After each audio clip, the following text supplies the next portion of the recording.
नमस्कार। स्वागत है आप सभी का आपके अपने चैनल अक्षर हिंदी में। आज हम चर्चा करेंगे एनसीईआरटी द्वारा प्रकाशित कक्षा 9वीं की हिंदी की पाठ्य पुस्तक क्षितिज भाग 1 के पाठ कबीर की साखियां और शब्द से दूसरे पद की विस्तृत और गहन व्याख्या पर, जो इस प्रकार है। संतो भाई आई ज्ञान की आंधी रे, भ्रम की टाटी सबे उड़ानी, माया रहे न बांधी। हितचित की द्वय थुनी गिरानी, मोह बलिंडा टूटा। तृष्णा छानी परी घर ऊपर, कुबुदि का भांडा फूटा।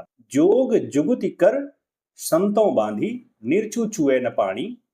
कूड़ कपट काया का निकस्या, हर की गति जब जानी। आंधी पीछे जो जल बूठा, प्रेम हरिजन भीना। कहें कबीर भान के प्रगटे, उदित भया तम खीना।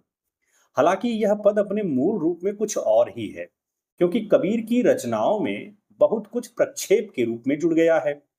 कबीर पर प्रामाणिक तथ्य की तलाश में मैं पहुंचा संत कबीर नामक पुस्तक में, जहां यह पद इस प्रकार से है। देखो भाई ज्ञान को आई आंधी, सभय उड़ानी भ्रम की टाटी, रह न मैया बांधी। दुचिते की दुई थून गिरानी, मोह बलेंडा टूटा। तिसना छानी परी घर ऊपर, दुर्मति भांडा फूटा। आधी पाछे जो जल बरख है, तिह तेरा जनु भीना। और कहें कबीर मन भैय प्रकाशा, उदय भानु जब चीना। इसको पढ़ने के बाद यह समझ में आता है कि यहाँ भी दो पंक्तियां अतिरिक्त हैं। खैर जो भी हो, पाठ्य पुस्तक में जो पद दिया गया है, आज हम उसकी व्याख्या करेंगे। साथ ही हम इस पद में रूपक और प्रतीक विधान पर भी चर्चा करेंगे। कबीरदास का यह पद संतो भाई आई ज्ञान की आंधी रे एक आध्यात्मिक और दार्शनिक कृति है। यह ज्ञान की परिवर्तनकारी शक्ति को दर्शाता है, जो मानव मन को अज्ञानता, माया और मोह से मुक्त करता है। इसकी व्याख्या रूपकों और प्रतीकों के आधार पर करने से इसका गहरा अर्थ स्पष्ट होता है। कबीरदास ने इस पद में निम्नलिखित रूपकों का प्रयोग किया हुआ है। पहला, ज्ञान की आंधी। यह रूपक ज्ञान को एक शक्तिशाली तूफान के रूप में प्रस्तुत करता है, जो सभी भ्रमों को उड़ा देता है। दूसरा, भ्रम की टाटी। टाटी अर्थात छत। यह अज्ञानता का प्रतीक है, जो ज्ञान के सामने टिक नहीं पाती। तीसरा, माया का बंधन। माया को रस्सी के रूप में दिखाया गया है, जो ज्ञान से टूट जाती है या ज्ञान की आंधी आने पर टूट जाती है। चौथा, प्रेम की वर्षा। आंधी के बाद की वर्षा भक्ति और ईश्वर के प्रेम का प्रतीक है। इसी तरह कबीरदास ने इस पद में इन प्रतीकों का भी प्रयोग किया है, जैसे द्वैथुनी, मन के द्वंद्वों को दर्शाता है, जो ज्ञान से समाप्त हो जाते हैं। तृष्णा छानी माने यह इच्छाओं की संरचना है, जो ज्ञान से ध्वस्त हो जाती है। भान अर्थात सूर्य, सत्य और ज्ञान का प्रतीक, जो अंधकार को दूर करता है। यह पद हमें सिखाता है कि सच्चा ज्ञान ही वह शक्ति है, जो हमें सांसारिक बंधनों से मुक्त कर सकता है। कबीर के रूपक और प्रतीक इस संदेश को सरल और प्रभावी ढंग से व्यक्त करते हैं। श्री विष्णु पुराण में उल्लिखित इस श्लोक सा विद्या या विमुक्तये का अर्थ है कि कर्म वही है जो बंधन में ना बांधे, और विद्या वही है जो मुक्त करे। अन्य सभी कर्म केवल निरर्थक क्रिया व अन्य सभी अध्ययन केवल कारीगरी मात्र हैं। कबीरदास भी अपने पदों में सत्य और आत्म साक्षात्कार की खोज पर जोर देते हैं। उनका यह पद ज्ञान की परिवर्तनकारी शक्ति को दर्शाता है। यहाँ कबीर ज्ञान को एक तूफान के रूप में प्रस्तुत करते हैं, जो अज्ञानता, माया और मोह को नष्ट कर देता है तथा भक्ति के माध्यम से ईश्वर से जोड़ता है। पद की पहली पंक्ति में कबीर कहते हैं, संतो भाई आई ज्ञान की आंधी रे। यहाँ पर कबीर ज्ञान को आंधी के रूप में प्रस्तुत करते हैं। वह इसे सामान्य हवा के रूप में प्रस्तुत नहीं करते, क्योंकि हवा से छप्पर नहीं उड़ता या नहीं टूटता।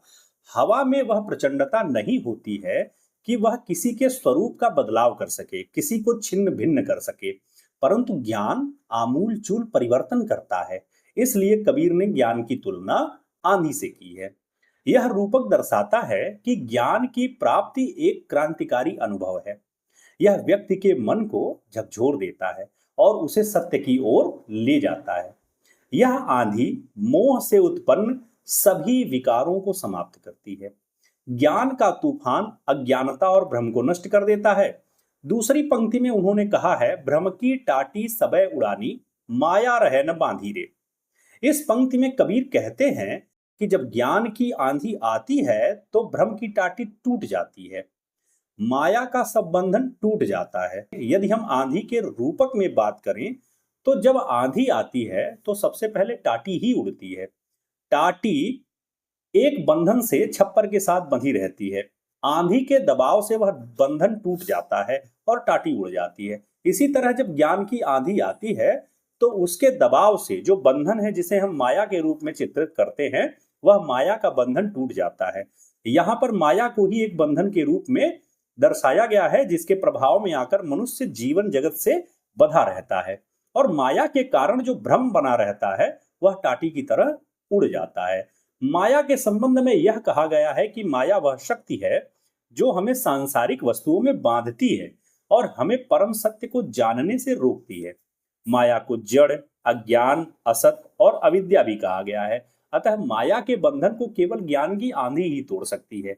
यह प्रतीक बताता है कि अज्ञानता कितनी भी मजबूत दिखे पर ज्ञान के सामने वह टिक नहीं सकती। वह ज्ञान ही है जो व्यक्ति को वास्तविक और अवास्तविक के भेद को समझने में मदद करता है और जैसे जैसे माया का बंधन टूटता है भ्रम का आवरण हट जाता है। अगली पंक्ति में कबीर कहते हैं, हित चित्त की द्वय थूनि गिरानी, मोह बलिंडा टूटा। इस पंक्ति में कबीर कहते हैं कि अज्ञान के कारण जीव सही गलत की दुविधा में पड़ा रहता है। ज्ञान की आंधी आने पर वह स्वार्थ की दोनों थूनियां गिर जाती हैं।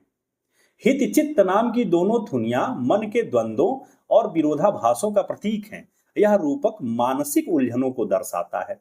जिस तरह आंधी में छप्पर के ये दोनों खंभे गिर जाते हैं, उसी प्रकार ज्ञान की आंधी में द्वंद्व रूपी खंभे गिर जाते हैं, यानी मन का द्वंद्व समाप्त हो जाता है। इसे हम मन के संघर्षों के अंत के रूप में देख सकते हैं। ज्ञान की प्राप्ति होने के बाद मन के द्वंद्व समाप्त हो जाते हैं और मन शांत हो जाता है। अब जब द्वंद्व के दोनों खंभे गिर जाते हैं, मन से स्वार्थ खत्म हो जाता है, तो इन द्वंद्वों, इन खंभों के सहारे टिका मोह का बलिंडा, बल्ली, वह भी टूट जाती है। एक छप्पर में बलिंडा ही सबसे मजबूत अवयव होता है जो सारे छप्पर का भार उठाए रहता है। सारा अज्ञान इसी मोह के सहारे टिका होता है। अज्ञान के कारण उत्पन्न दुविधा इस मोह को सहारा देती है। इसलिए जब ज्ञान आता है तो सबसे पहले वह दुविधा को समाप्त करता है और दुविधा का सहारा समाप्त होते ही मोह कमजोर होकर टूट जाता है। मोह यहाँ सांसारिक आसक्तियों का प्रतीक है। ज्ञान इन आसक्तियों को नष्ट करके व्यक्ति को मुक्ति की ओर ले जाता है। अगली पंक्ति में कबीर कहते हैं, तृष्णा छानी परी घर ऊपर, कुबुद्धि का भांडा फूटा।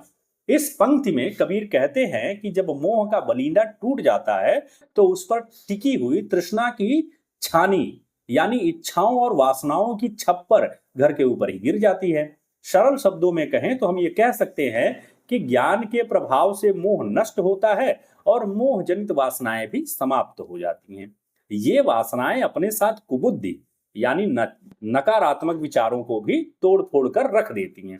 जिस तरह छप्पर के गिरने से उसके अंदर रखे सभी बर्तन टूट जाते हैं, उसी प्रकार वासना रूपी छप्पर गिरकर नकारात्मक सोच और दुष्ट प्रवृत्तियों को समाप्त कर देता है। यानी ज्ञान हमारे मन से मोह, मोह के सहारे टिकी हुई तृष्णा, तृष्णा के कारण जन्मी कुबुद्धि को नष्ट कर देता है। इसके फलस्वरूप जीव का मन पवित्र होता है। आगे कबीर कहते हैं, जोग जुगुति कर संतों बाधी, निर्चु चुए न पानी। अर्थात संतों ने योग और यत्न के साथ अपने लिए यह छप्पर तैयार किया था ताकि इसमें किसी भी प्रकार से पानी न चुए। आप ये कह सकते हैं कि जीव ईश्वर से विमुख होकर अपने लिए भ्रम, माया, दुविधा, मोह, तृष्णा और कुबुद्धि को मिलाकर एक ऐसा आवरण तैयार करता है कि उसमें ज्ञान से उत्पन्न भक्ति किसी भी तरह अंदर न जा सके। इन्हीं बाह्य आडंबरों में पड़कर जीव ईश्वर से विमुख रहता है। वह ईश्वर के साक्षात्कार से वंचित रह जाता है। उसके मन में भक्ति रूपी बारिश की बूंदें पहुंचती ही नहीं है। किंतु सद्गुरु के प्रभाव से जब ज्ञान की प्राप्ति होती है तो अज्ञानता से उत्पन्न ये सभी आवरण नष्ट हो जाते हैं। अगली पंक्ति में कबीर कहते हैं, कूड़ कपट काया का निकस्या, हरि की गत जब जानी। यानी जब ज्ञान के प्रभाव से हरि की गति अर्थात वास्तव में ईश्वर का ज्ञान होता है तो जीव के भीतर का सारा कूड़ा और कपट का व्यवहार समाप्त हो जाता है।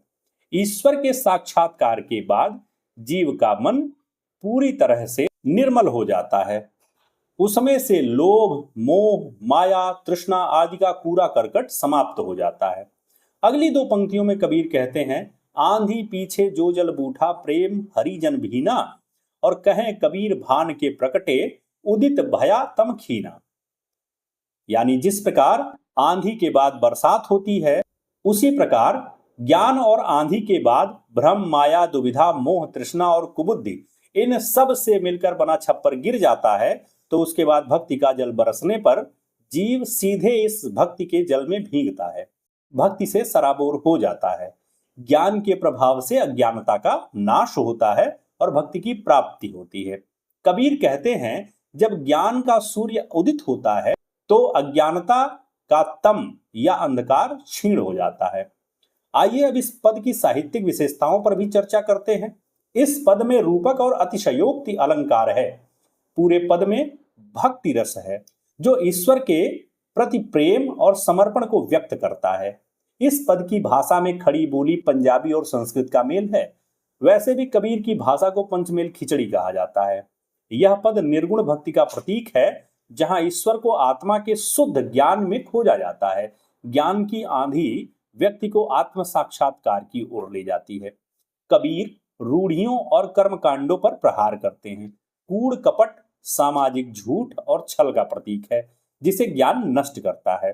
यह पद मन के भ्रमों और द्वंद्वों को समाप्त करने की बात करता है। ज्ञान व्यक्ति को मानसिक शांति प्रदान करता है। इस प्रकार हम कह सकते हैं कि कबीर का यह पद संक्षिप्त किंतु गहन दार्शनिक कृति है। इसके रूपक और प्रतीक ज्ञान की शक्ति, भक्ति का महत्व और सत्य की खोज को प्रभावी ढंग से व्यक्त करते हैं। यह हमें आत्मचिंतन और ईश्वर प्राप्ति की प्रेरणा देता है। तो आपको यह वीडियो कैसा लगा, हमें कमेंट में बताएं। वीडियो को लाइक, शेयर और चैनल को सब्सक्राइब करें। मिलते हैं अगली वीडियो में, तब तक के लिए नमस्कार।